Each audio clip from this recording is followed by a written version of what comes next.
ये है ईगल यानी कि गरुड़ पक्षी।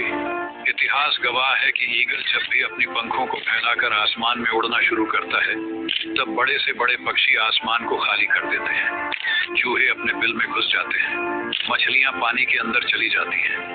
ईगल बहुत ही खतरनाक और दरिंदा शिकारी होता है। इसकी आंखें इतनी तेज होती हैं कि यह 5 किलोमीटर ऊंचाई से ही अपने शिकार को आसानी से देख लेता है। और यदि ईगल ने अपने शिकार को एक बार चुन लिया तो फिर उसे यमराज भी नहीं बचा सकते। गरुड़ बहुत ही ज्यादा सामाजिक भी होते हैं।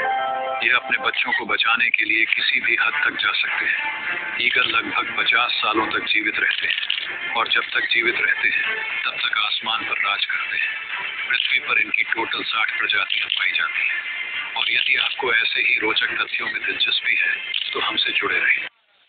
ये है ईगल यानी कि गरुड़ पक्षी। इतिहास गवाह है कि